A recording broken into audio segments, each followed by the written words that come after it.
Irmãos e irmãs, muito bom dia, sempre na graça e na paz de Jesus. Nós vamos continuar nossos estudos, então, na carta de Paulo aos Gálatas.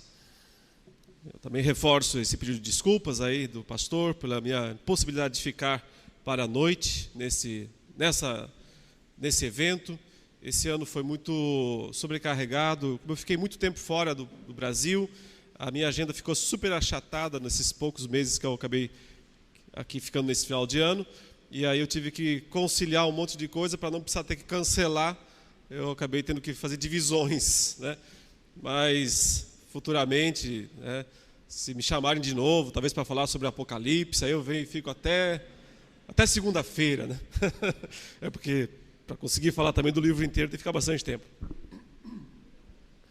Muito bem, irmãos. Nós encerramos ontem a exposição de Gálatas 3,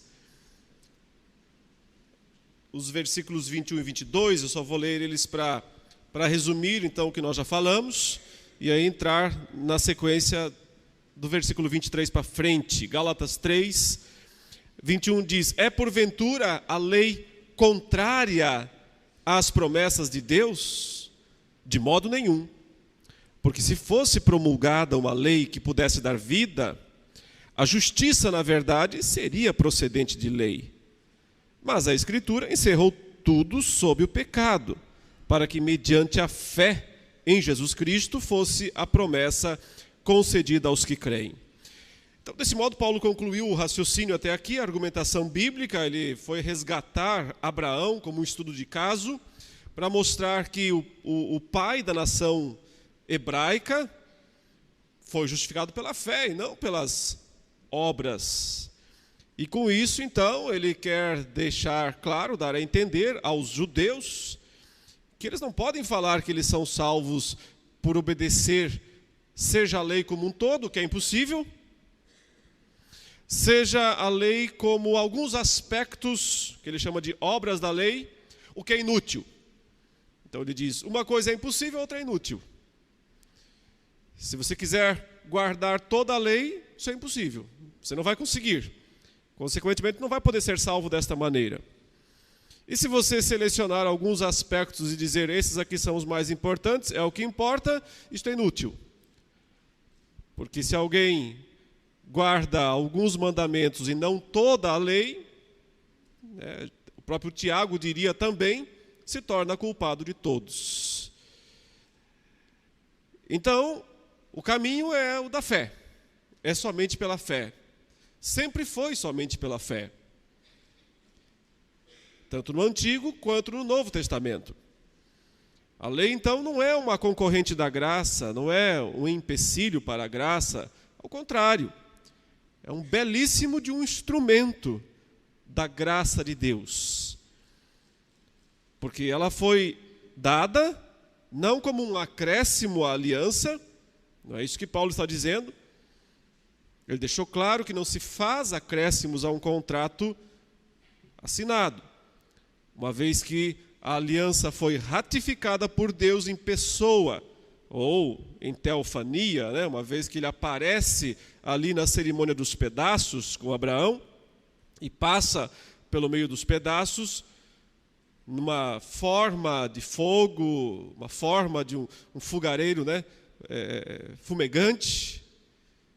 Mas Deus sozinho passa por aquela cerimônia de ratificação, de validação da aliança. Uma vez que Deus fez isso, a aliança está fechada e ninguém pode mexer nela. Então não se faz acréscimos. A lei, portanto, não é um acréscimo à aliança abraâmica.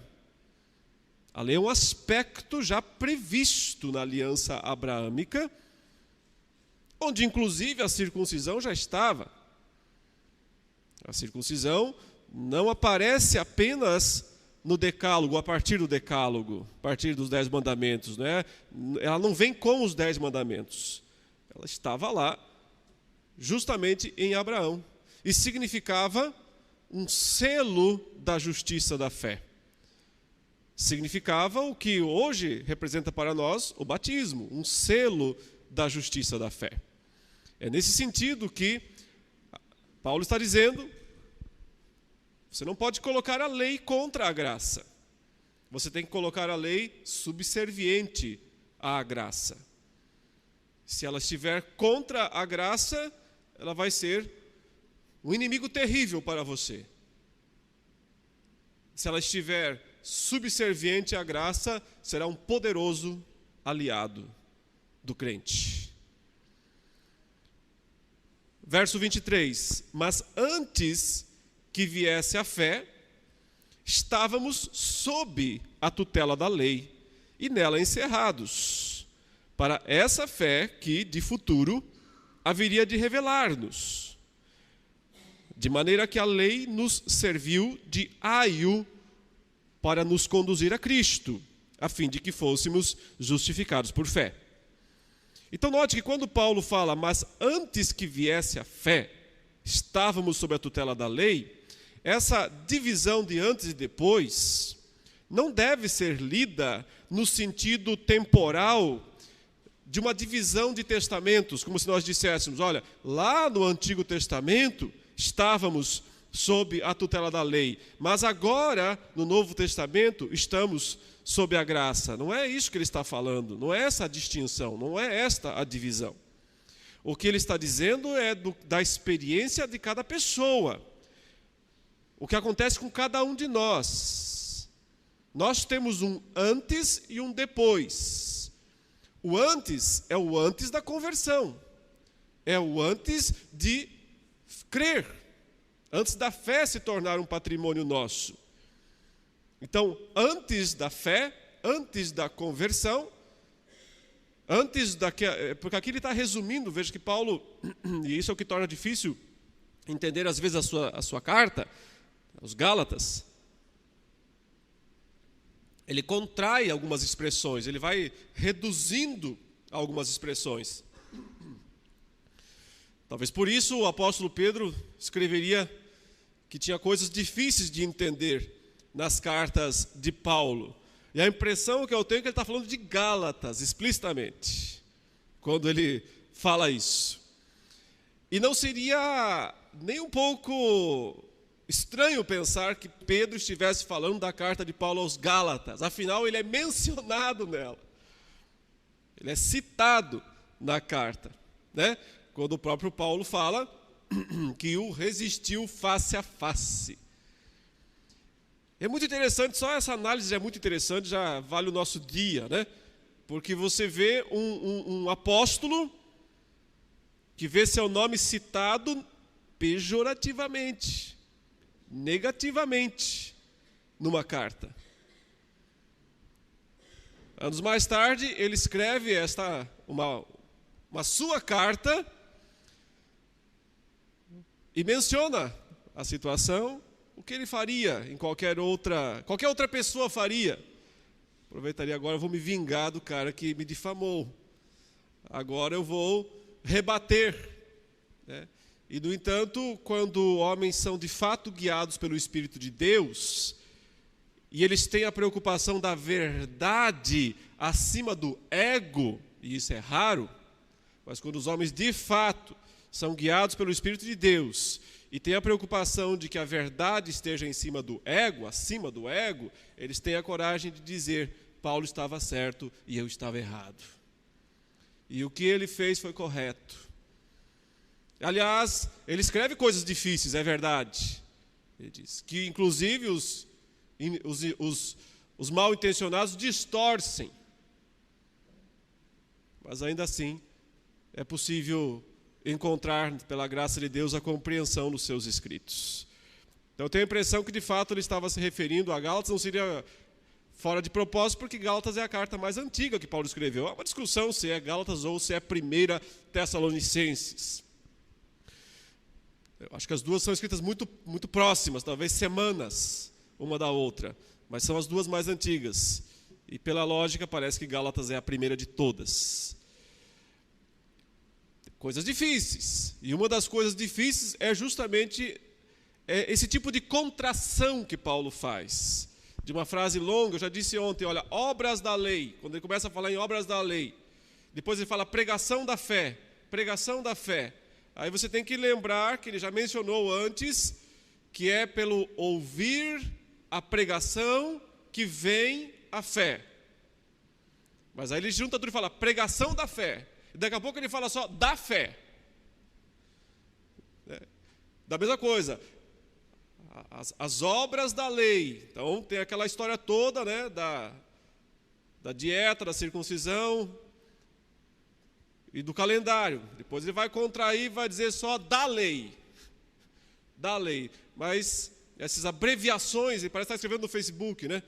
Parece estar escrevendo no WhatsApp, né? Que você faz aquelas abreviações para não perder muito tempo digitando. Parece que ele está fazendo isso nas suas cartas. Mas nós não podemos levar as abreviações, considerá-las literalmente. Nós temos que lembrar que elas estão reduzindo grandes conteúdos de ensinamentos. Então, quando ele fala antes que viesse a fé, você tem que pensar, antes que você ouvisse a pregação do Evangelho e cresce.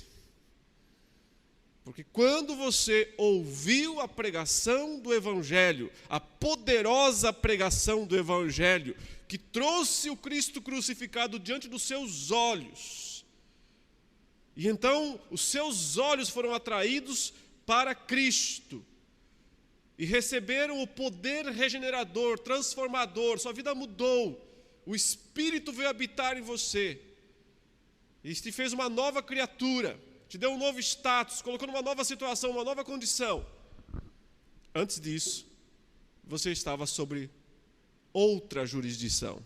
Então, o antes e o depois é algo da sua experiência, da minha experiência. Não tem a ver com o Antigo e Novo Testamento. Antes que viesse a fé, estávamos sob a tutela da lei. Veja que Paulo diz, estávamos, ele diz, eu e vocês, eu judeu, vocês gentios.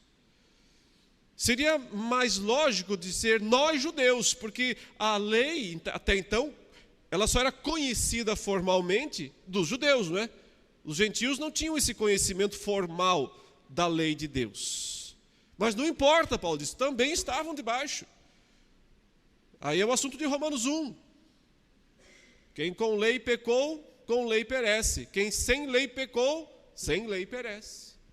Porque existe uma norma da lei impressa nas nossas mentes, mesmo que não sejamos judeus, mesmo que não conheçamos formalmente a exposição da lei. Então, a tutela da lei é universal, tanto para os judeus quanto para os gentios. Traz um rigor adicional aos judeus, porque eles conhecem e o Senhor julga por conhecimento.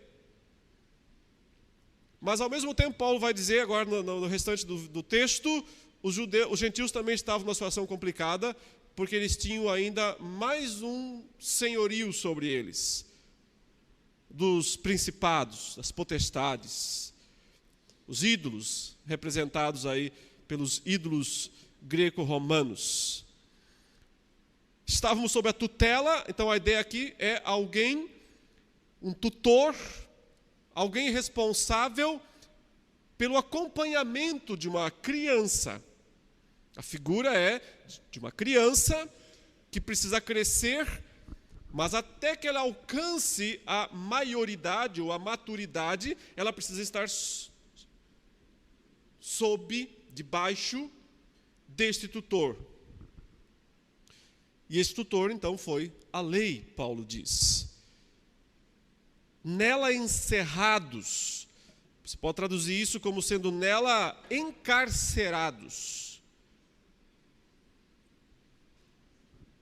Ou seja, aprisionados. Uma prisão, portanto, que tem um aspecto, então, negativo, justamente porque a lei é a força do pecado. Porque a lei diz o que é errado, nós cometemos, nós nos tornamos culpados perante essa lei. Esse aspecto negativo da lei existe, mas essa carcereira aqui, que ela é a carcereira, também é positiva. Porque ela nos guardava, de certa maneira ele está falando, ela nos aprisionava para um dia nos entregar a Cristo. para um dia nos entregar à fé. É isso que ele está dizendo. Estávamos sob a tutela da lei e nela aprisionados para. Então a ideia é destinados para essa fé que de futuro haveria de revelar-se a cada um de nós, especialmente aos gentios, porque aí sim nós temos que fazer uma distinção entre como funcionava a aceitação dos gentios na aliança do Antigo Testamento e como que funciona no Novo.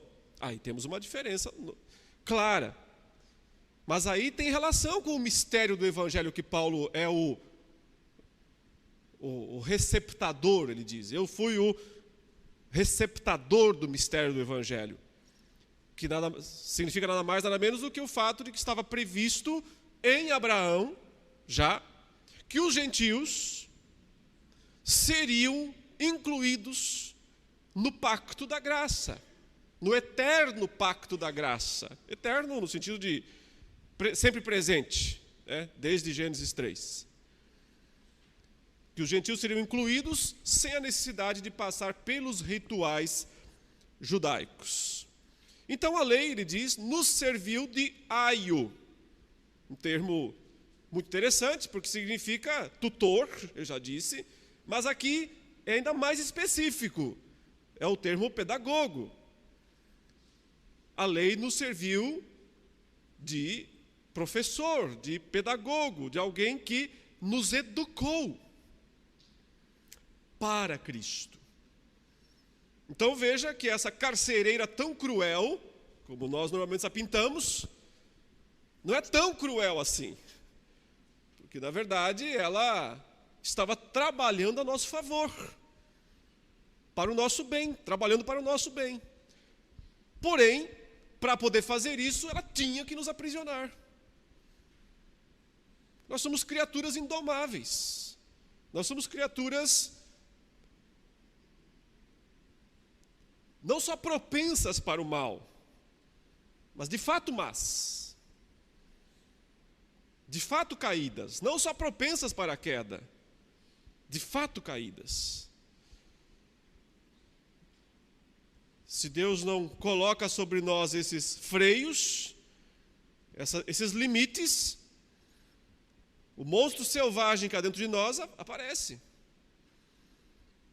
Então, foi necessário que ela fizesse esse trabalho duro, ruim por um lado, de nos aprisionar, mas muito bom por outro, que era de nos levar, de maneira que a lei nos serviu de aio para nos conduzir a Cristo, a fim de que fôssemos justificados por fé, como Abraão.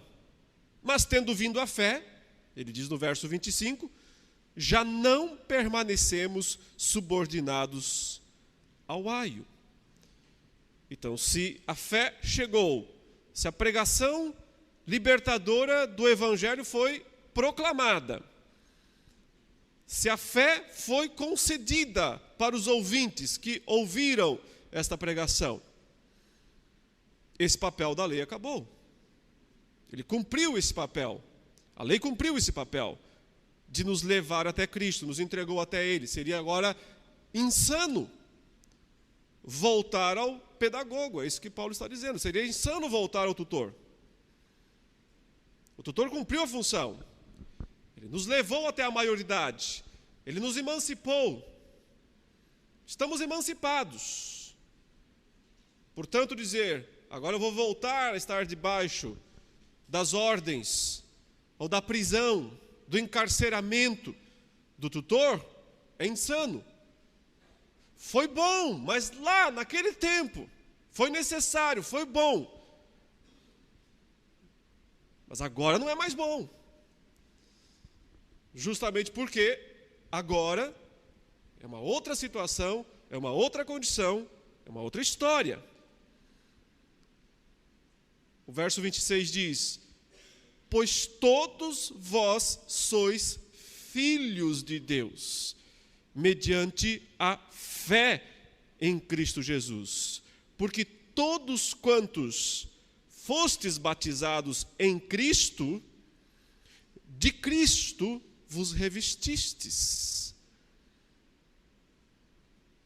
Vocês eram menores, vocês eram tutelados pela lei, vocês estavam encarcerados por ela. Ela foi útil para levá-los até a maioridade. Quando vocês foram emancipados, vocês foram reconhecidos formalmente como filhos.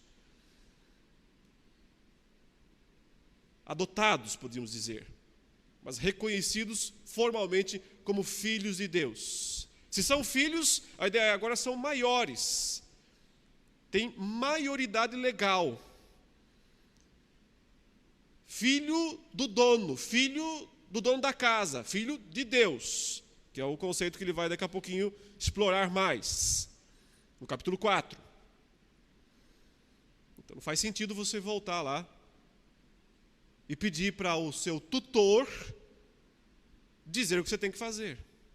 Especialmente, você tem que sempre lembrar que Paulo tem em mente aquelas 3 coisas que estão sendo exigidas. Senão você não consegue ver o alvo no que ele está atirando. Ele não está atirando num alvo amplo. Ele está atirando num alvo bem específico, bem direto. Então, se você não tiver sempre em mente qual é esse alvo, você vai confundir as coisas. Ele está atirando naquelas 3 coisas que os judaizantes estão exigindo dos judeus, ou melhor, dos gentios recém-convertidos. E o que Paulo está dizendo é que se fizer isso, está voltando ao tutor. Está voltando a se submeter ao pedagogo, que já foi embora, já cumpriu a função, já entregou você, pronto, já fez seu trabalho. E, portanto, isso é uma incoerência e um grave risco, um grave perigo, como ele vai abordar na sequência. Nós somos filhos de Deus, ele diz, nós somos maiores, nós somos legalizados, nós fomos reconhecidos como filhos de Deus mediante a fé. Não as obras da lei, mediante a fé em Cristo Jesus. E aí ele acrescenta, ele entra com o batismo e nos mostra quão importante é o batismo. Ele diz, porque todos quantos fostes batizados, e usa uma expressão interessantíssima, ele diz, batizados em Cristo.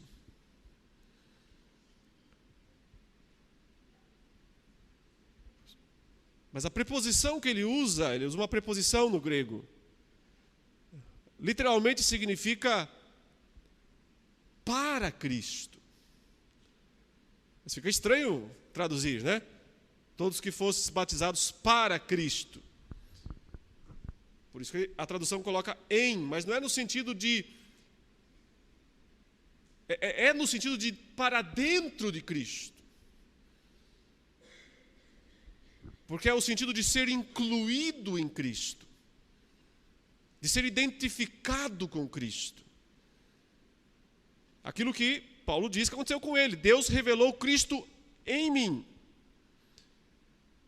Agora não sou eu quem vive, Cristo é quem vive em mim. Enxertado em Cristo, colocado em Cristo. Na velha aliança, esse era o papel da circuncisão. A circuncisão fazia exatamente isto.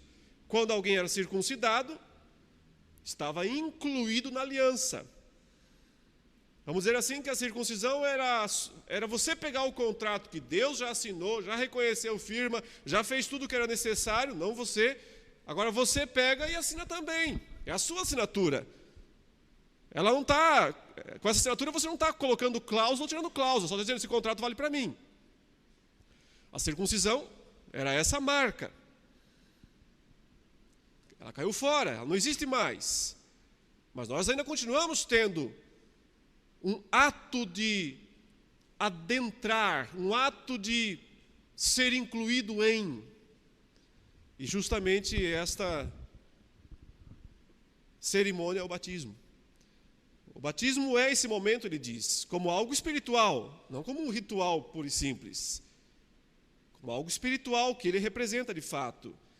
se nós fomos batizados para Cristo, em Cristo, ele diz, de Cristo vos revestistes. O que a circuncisão fazia? A circuncisão, simbolicamente, ela cortava algo, um pedaço do corpo.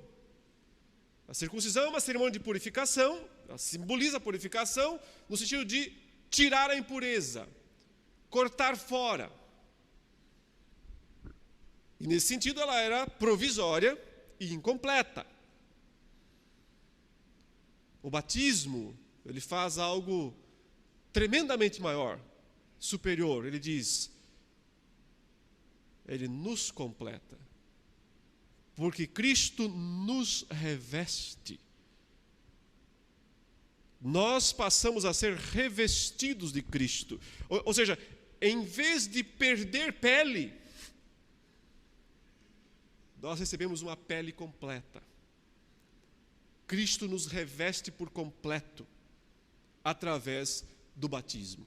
Por isso o batismo cumpre uma função muito mais elevada na aliança da graça. E também este é o motivo pelo qual não há necessidade de circuncisão. Se você já tem uma cerimônia muito mais aperfeiçoada, por que você vai praticar a cerimônia incompleta, imperfeita? De Sartre, ele diz, verso 28, não pode haver judeu nem grego, nem escravo nem liberto, nem homem nem mulher. Veja, porque mulheres não eram circuncidadas. Uma cerimônia específica para o homem. É claro que as mulheres eram afetadas diretamente pela circuncisão, porque elas ou casavam-se com um homem circuncidado ou eram filhas de pais circuncidados. Então, a bênção ia para elas indiretamente. Mas agora é direto, Paulo está dizendo. Acabou toda a barreira, acabou toda a separação entre os povos. Não tem mais essa questão de judeu e gentil. É um só corpo, é um só povo. Manter a divisão no Novo Testamento entre judeu e gentil é tentar reconstruir um muro que Cristo derrubou com um esforço tremendo. O esforço do seu próprio sangue. O esforço da sua própria cruz. Há um risco grave de anular a cruz de Cristo, quando se insiste numa separação radical. Observe que ele diz, não pode mais haver judeu nem grego. A prática da circuncisão, do calendário da dieta judaica, mantinha a separação. Por isso que deu o problema lá quando Pedro chegou. Quando Pedro chegou, quando os judaizantes chegaram e viram Pedro comendo com os gentios. E aquilo produziu uma reação de afastamento. É esse afastamento que Paulo está combatendo tão ferozmente na sua carta.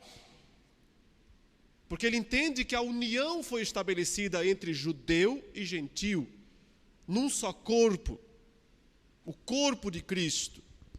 E que voltar à prática da circuncisão, da dieta ou do calendário é separar. Não pode haver isso. Não tem mais escravo nem liberto.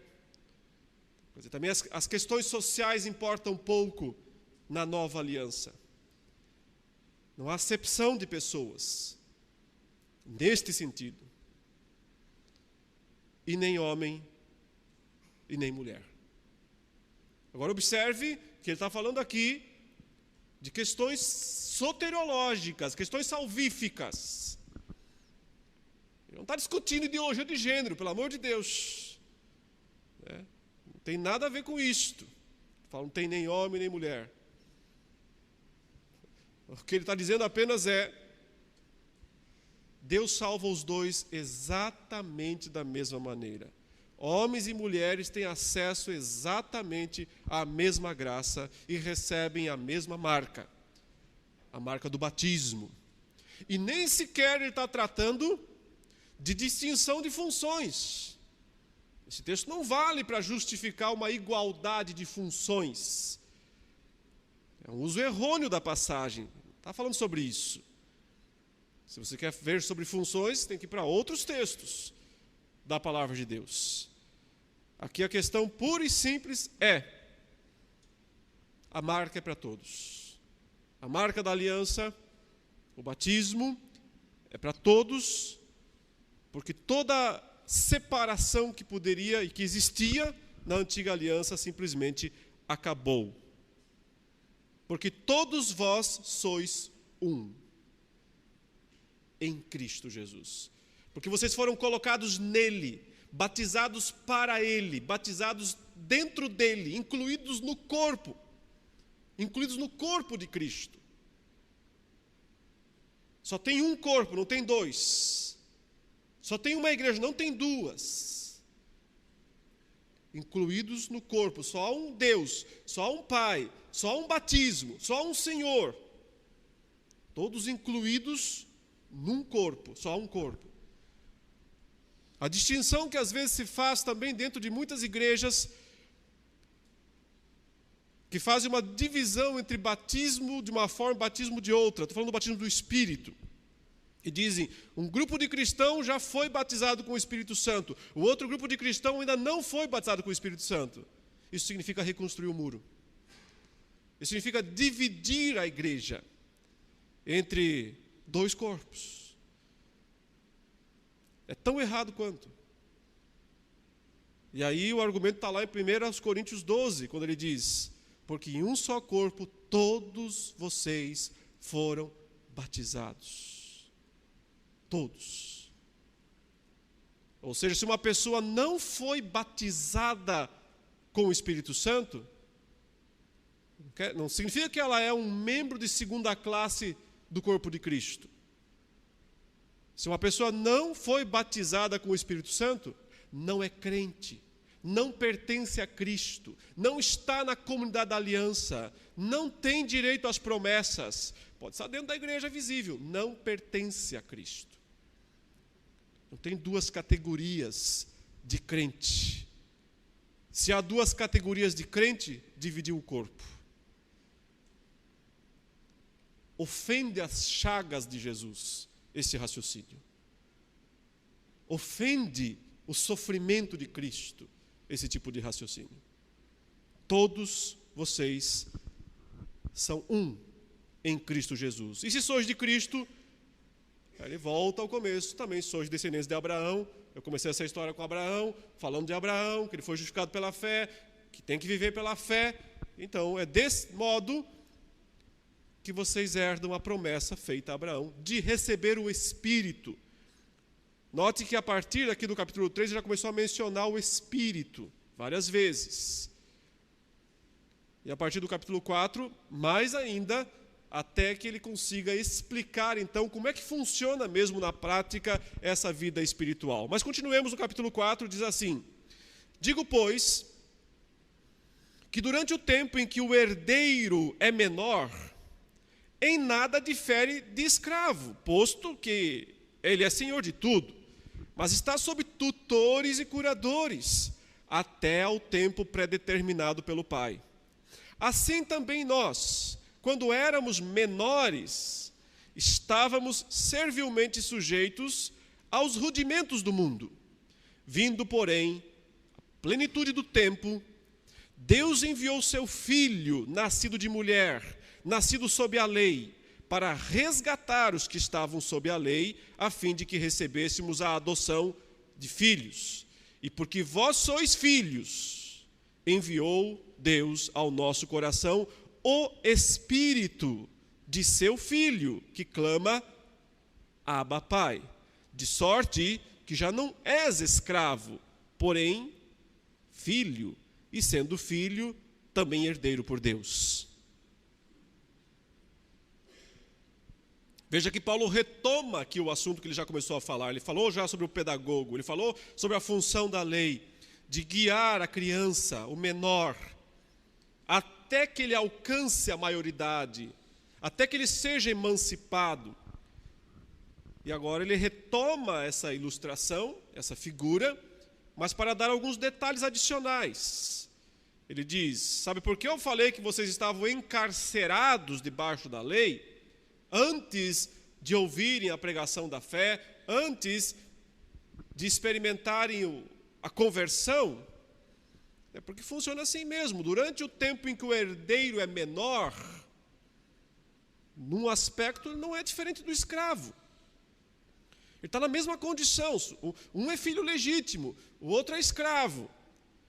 Mas ali no dia a dia a diferença é pequena, porque o filho legítimo não tem direito de exigir nada, porque ele é menor. Isso é uma questão da legalidade judaica, né? Não está falando de como é que pais e filhos se relacionam no século 21. Está falando dos aspectos legais do direito à herança daqueles dias. É esse costume aí que ele está evocando aqui, dizendo: é assim que funciona, o herdeiro menor nada difere do escravo. Isso era assim no judaísmo e também no mundo greco-romano. Não era uma exclusividade do judaísmo. No mundo greco-romano funcionava assim também. Uma certa igualdade entre um escravo e um filho, até que o filho fosse emancipado. Quando sim, esse filho alcança a maioridade, muda tudo. Nesse momento ele passa a ser senhor da casa. Mas o escravo nunca será senhor da casa.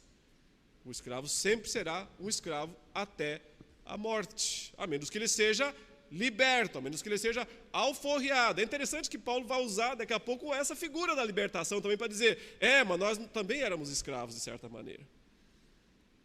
É interessante como ele mistura as metáforas. E se a gente não prestar atenção, a gente se perde nesses entrecruzamentos de metáforas. Mesmo sendo senhor de tudo, por herança, por ser um herdeiro, ele diz, mas ele, enquanto é menor, ele não tem direito a agir. Por quê? Porque ele está sob tutores e curadores.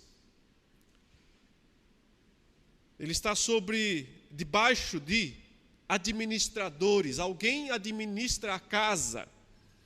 E é curioso que, no mundo romano, muitas vezes, esse administrador era um escravo. Um escravo que administrava a casa do Senhor. No mundo judeu, isso era mais raro. Mas eram muitos casos no mundo romano. E mesmo assim, o filho, nesse caso, estava até mesmo abaixo do escravo. É isso que ele está dizendo. Mesmo sendo filho. Agora, quando ele é emancipado, tudo muda. Está sob tutores e curadores até ao tempo pré-determinado do pai.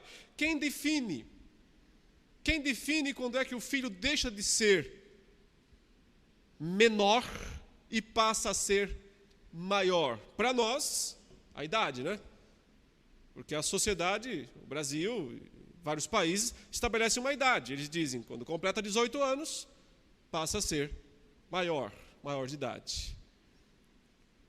No caso do judaísmo, tinha a ver com a vontade do pai. É o pai que decidia isso. Ou seja, não tem uma idade mágica.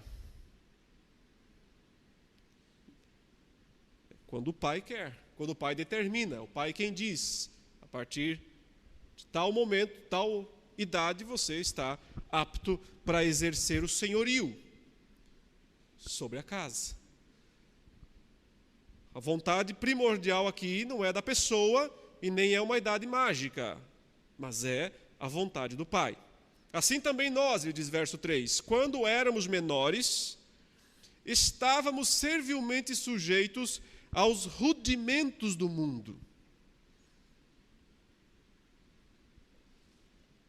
Observe que ele já disse que nós estávamos encarcerados pela lei e que ela foi nossa pedagoga, ela foi nossa tutora, mas agora ele acrescenta novos tutores. Ele diz, os rudimentos do mundo também foram seus senhores. Talvez, essa palavra rudimentos é muito difícil de ser interpretada, eu até defendo que ela nem devia ser traduzida. Existem algumas palavras gregas que nós devíamos, nas traduções, manter as palavras gregas e deixar o povo se virar. Corre atrás, vai descobrir o que significa isso. Por exemplo, quando nós temos João 1, fala assim, no princípio era o Logos. Não devia traduzir isso. Não devia colocar verbo, não devia colocar palavra, porque toda tradução limita. Limita. Então, tinha que deixar o termo lá. E os pastores que se virem para explicar, né, para o povo o significado. Existem algumas expressões que não se deviam traduzir. E essa é uma delas. É o termo grego stoikeia, que era um termo amplamente conhecido no mundo grego. E que significava, era usado na filosofia, inclusive. Em muitos casos, na maior parte das vezes, era uma referência aos chamados espíritos elementais. Os espíritos dos elementos. Os gregos acreditavam que por trás de todas as coisas que existiam, tinham espíritos criadores, ou sustentadores, por isso rudimentos, fundamentos. Paulo usa esse termo aqui. Não me parece que ele está falando de rudimento no sentido puro e simples, assim, olha, alguma coisa elementar. Porque ele não chama a lei disto. Se ele estivesse aplicando isso à lei, ele estaria rebaixando a lei. Paulo nunca faz isso. Ele sempre tem a lei em alta estima, em alta consideração. Porque ele entende o papel correto da lei. Então me parece que aqui essa expressão, esse termo, nada mais é do que uma referência, sim, aos demônios, aos principados e potestades. Porque observe que logo para frente, no versículo 8, ele vai dizer, outrora, porém, vocês, não conhecendo a Deus, servíeis a deuses que por natureza não são. A deuses. Aqueles ídolos romanos, gregos e romanos, os mesmos ídolos, mas com nomes diferentes de uma cultura para outra. O que Paulo está dizendo é que, e ele fala isso, e também o Antigo Testamento fala isso algumas vezes, que esses deuses nada mais eram do que expressões de demônios. Uma servilidade, portanto, que os gentios tinham, adicional. Além de serem servos da lei, encarcerados pela lei, eles também eram prisioneiros da idolatria. Prisioneiros da idolatria. Mas eles foram libertos das duas coisas. Libertos da tutela da lei, mesmo que enquanto apenas uma norma na consciência deles, mas eles foram libertos dessa tutela, e foram libertos de algo muito mais instrumental, de algo muito mais prático na vida deles, as estoiqueias, ou os ídolos, ou quem está por trás dos ídolos, os deuses, ou quem está por trás dos deuses, os demônios, os principados, as potestades. Vocês estavam servilmente sujeitos a eles. Vindo, porém, a plenitude do tempo, Deus enviou o seu Filho, nascido de mulher, nascido sob a lei, para resgatar os que estavam sob a lei, a fim de que recebêssemos a adoção de filhos. Note que Paulo aqui retoma um assunto amplamente desenvolvido na Escritura. Me atrevo a dizer que talvez seja o mais desenvolvido dos assuntos da Escritura, que tem tudo a ver com a aliança, tem tudo a ver com o pacto de Deus com o seu povo, que é a guerra das sementes, a guerra das descendências. Sobre isso eu trabalho naquele livro, A Grande Batalha Escatológica, se alguém quiser olhar melhor o assunto. Eu não tenho tempo aqui de falar muito sobre isso.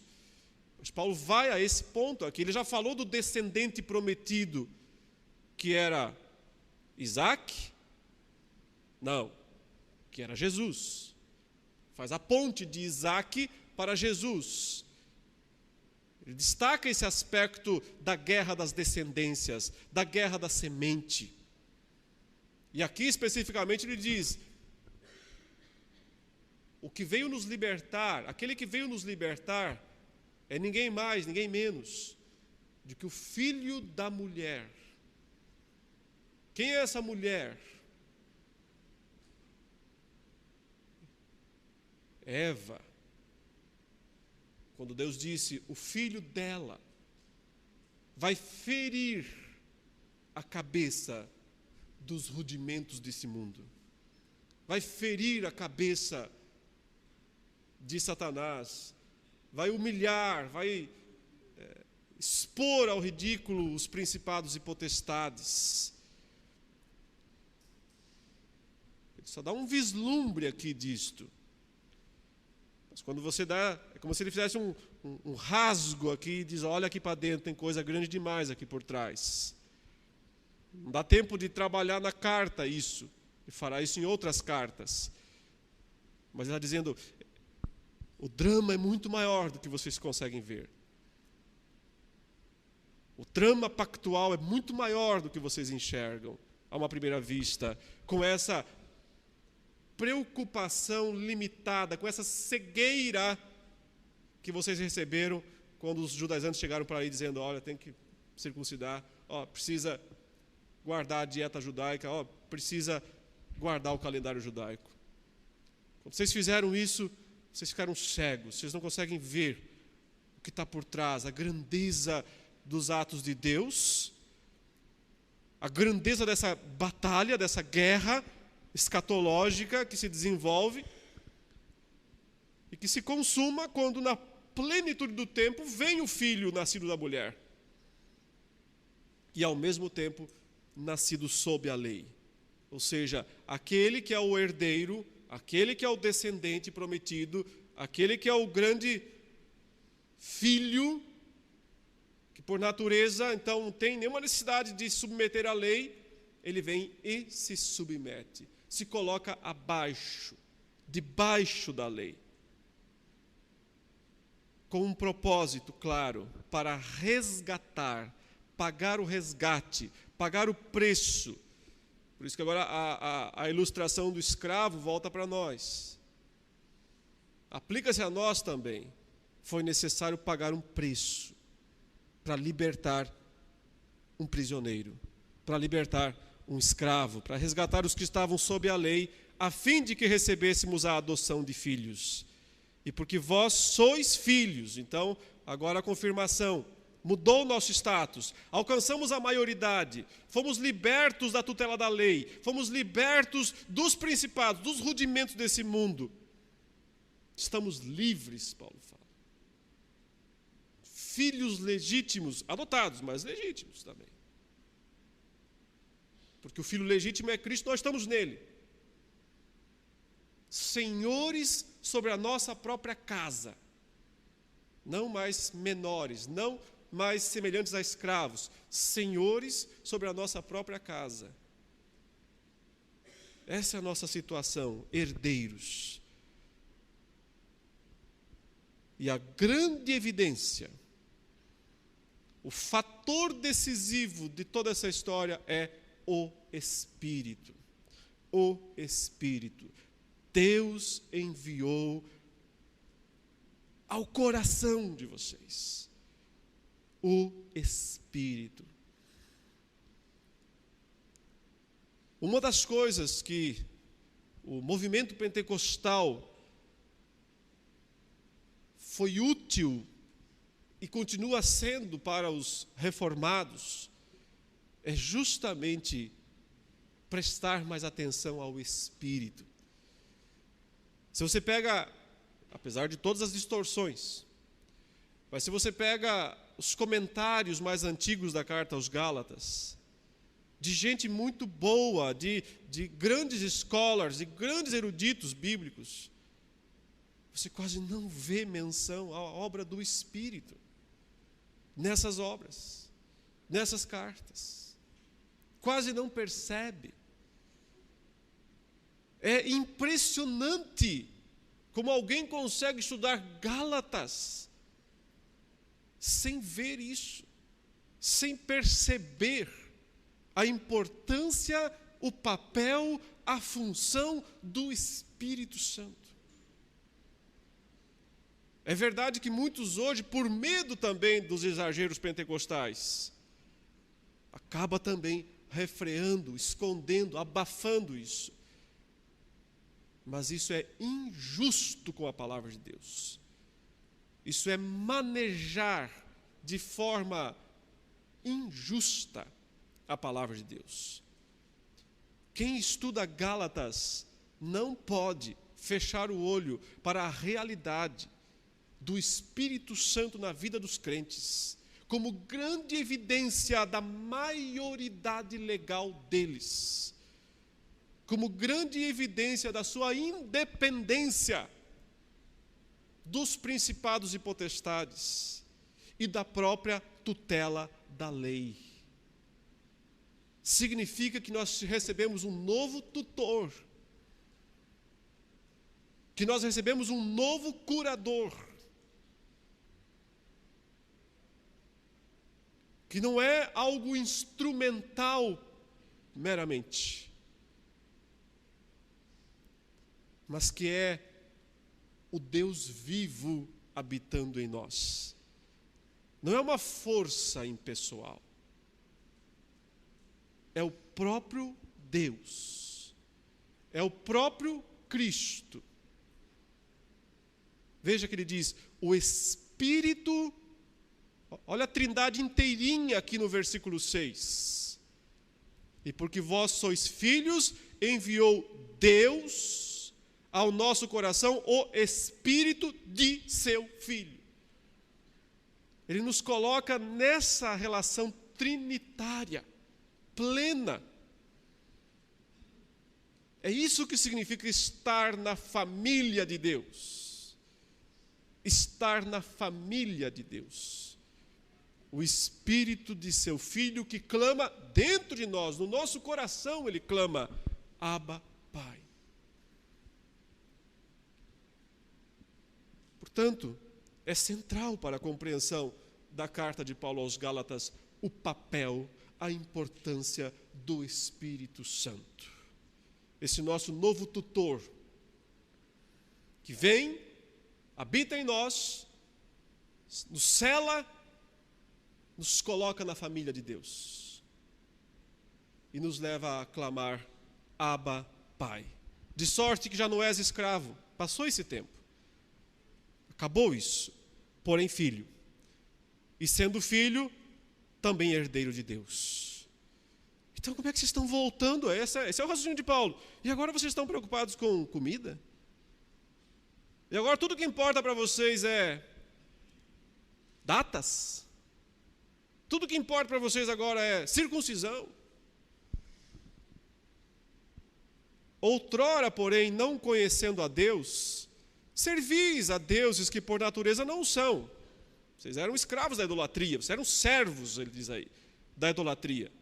Mas agora que conheceis a Deus, ou antes, sendo conhecidos por Deus, como estáis voltando outra vez aos rudimentos fracos e pobres, aos quais de novo quereis ainda escravizar-vos?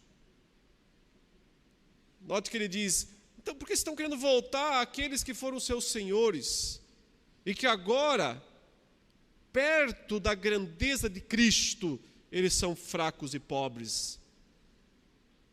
Porque foram despojados por Jesus. Porque eles foram humilhados por Cristo. É o que fala Colossenses 2,15. E despojando os principados e as potestades, publicamente os expôs ao desprezo, triunfando sobre eles na cruz. Eles são pobres, eles são fracos, eles são insignificantes. Só que se vocês voltam à obediência de coisas antigas, vocês estão voltando a eles, em última instância. Se submetendo outra vez a eles. Olha o desabafo de Paulo nos versos 10 e 11.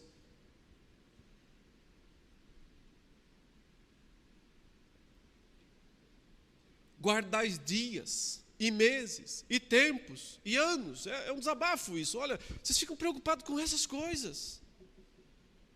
Receio de vós que eu tenha trabalhado em vão para com vocês.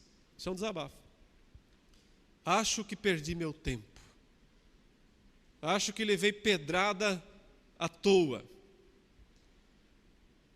Porque depois de conhecer tudo isso, vocês ainda voltam a essas coisas insignificantes. E ainda ficam brigando por essas coisas insignificantes. Parece-me que eu perdi todo o meu tempo. Agora você consegue entender um pouco da perplexidade de Paulo, né? Sede qual eu sou, ele fala, por que vocês não são igual eu? Por que não me imitam?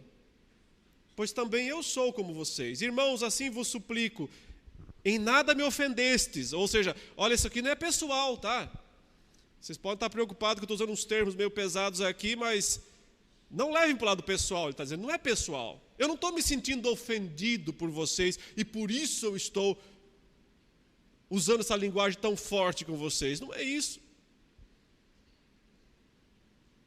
Isso é ser pequeno demais. Levar as coisas lá do pessoal é ser pequeno demais. É se apequenar demais. O que está em jogo é a pureza do Evangelho. O que importa é a pureza do Evangelho. E aí Paulo conta a experiência, ele diz, e vós sabeis que vos preguei o Evangelho a primeira vez, por causa de uma enfermidade física. Paulo revela aqui, bem de passagem, né? Não nos dá detalhes, mas aparentemente o que ele está dizendo é que não era exatamente o plano dele ir para aquela região, mas por causa de uma enfermidade física, ele não teve opção e teve que parar nas cidades e começou então a pregar o Evangelho para eles. E essa enfermidade aparentemente é dos olhos, alguma coisa na visão. E posto que a minha enfermidade na carne vos foi uma tentação, por que vos foi uma tentação? Porque eles podiam pensar, ué, mas ele não faz um monte de milagres, mas ele mesmo está enfermo. Isso poderia ser uma tentação, é para muitas pessoas. Contudo, não me revelastes desprezo nem desgosto, ou seja, eu não estou ofendido com vocês. Desde o começo, vocês me trataram muito bem. Não levem as coisas para o lado pessoal, eu não tenho nada contra vocês, sou grato a Deus, porque desde o começo, vocês podiam ter me desprezado, eu cheguei ali com um problema grave nos olhos, e mesmo assim vocês me receberam muito bem, vocês me receberam como um anjo de Deus, como o próprio Cristo Jesus, vocês me receberam. Mas por que mudou tudo? Essa é a questão. Por que agora não tem mais isso? Que é feito, pois, da vossa exultação? Vocês perderam aquela alegria daquele momento em que vocês ouviram o Evangelho. Eles roubaram isso de vocês. Esses pregadores legalistas roubaram a exultação de vocês. Pois vos dou testemunho de que, se fosse possível, teríeis arrancado os próprios olhos para mos dar. Então parece que o problema estava nos olhos, porque ele fala, eu lembro que vocês me receberam tão bem que, se vocês pudessem, vocês arrancavam os olhos de vocês para me dar. Mas agora tudo mudou, né? Agora vocês me consideram um inimigo. Agora vocês me consideram um adversário. Verso 16, tornei-me porventura vosso inimigo por vos dizer a verdade? Às vezes a verdade cria inimigos. Mas nesses casos nós não temos opção. A verdade é preferível à amizade. Claro que Paulo não quer manter essa inimizade, ele quer consertar. Ele quer se reaproximar, ele quer reconstruir o relacionamento. Mas ele não pode reconstruir o relacionamento sacrificando a verdade. Não se pode reconstruir relacionamentos matando a verdade. Isso vale para indivíduos, isso vale para igrejas, para denominações. A verdade não pode ser a primeira vítima da reunião, da união. Ela não pode ser. Os que vos obsequiam não o fazem sinceramente, mas querem afastar-vos de mim. Quer dizer, aqueles que estão fazendo esses questionamentos para vocês aí, mas cadê a circuncisão? Mas cadê a dieta judaica? Mas cadê o calendário judaico? Eles não estão fazendo isso, Paulo fala, de forma limpa, de forma honesta. O que eles querem é afastar vocês de mim para ter vocês para eles. Essa é a ideia. Para que o vosso zelo seja em favor deles. A grande marca de um falso pregador é que ele quer exclusividade. Ele não aceita que as pessoas possam aprender também de outros lugares, de outras fontes. Ele quer ter domínio sobre o grupo. Ele quer ser a única referência do grupo. Ele quer ter todo o poder e autoridade sobre o grupo. Essa é uma marca clara de falso pregador, de falso profeta. Paulo diz, era exatamente isso o que aqueles homens estavam fazendo. Olha que expressão aí do verso 19, né? Meus filhos, por quem de novo sofro as dores de parto. Ou seja, eu passei por aí, algum tempo atrás, levei pedrada por vocês, foi doloroso. O nascimento de vocês foi doído, não foi simples. Ele está usando uma ilustração como se ele fosse a mãe, né? Para vocês nascerem, eu sofri todas as dores de parto. Isso é o que o evangelista faz. O evangelista, quando vai evangelizar alguém, começa a sofrer dor de parto. Até que a pessoa nasce. Ele diz, só que no meu caso, é pela segunda vez. Eu já sofri essas dores lá atrás. E agora eu tenho que sofrer novamente essas dores por vocês. Ou seja, Paulo está dizendo, essa carta está sendo muito dolorosa de ser escrita. Está doendo muito escrever essas coisas. Eu estou sofrendo outra vez as dores de parto. Mas é interessante que ele inverte a metáfora. Paulo faz essas coisas assim, né? É uma loucura o modo como ele inverte as metáforas.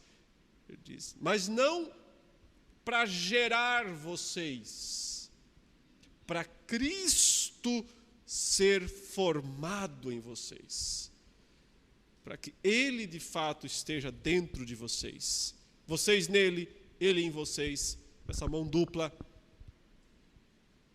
essa metáfora do novo nascimento que vale das duas maneiras, Ele ser formado em vocês.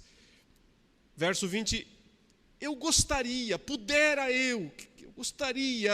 de estar presente agora convosco e falar-vos em outro tom de voz. Ou seja, eu sei que quando vocês vão ler essa carta, vocês não vão ouvir o meu tom de voz. Então, vocês vão considerá-la muito pesada. Vocês vão receber isso como um golpe. Eu queria estar presente para mostrar para vocês que eu não estou usando esse tom de voz agressivo que talvez vocês estejam pensando que eu estou usando. Mas eu estou perplexo a vosso respeito. Isso é um fato. Eu não posso negar o quanto eu estou assustado, perplexo. O que ele falou lá no início, né? Primeira palavra dele aos crentes da Galácia: admira-me. Como vocês mudaram depressa. Como vocês saíram do chamador de vocês para outro evangelho. Eu estou mesmo perplexo a vosso respeito. Mas se eu estivesse com vocês, eu mostraria, vocês veriam que essa perplexidade não é ódio. Essa perplexidade não é ira. É amor. Amor de mãe. Amor de mãe que se dispõe a sofrer de novo as dores de parto para que vocês possam, de fato, ser de Cristo. Irmãos, depois do intervalo nós continuaremos abordando essa parte final da carta.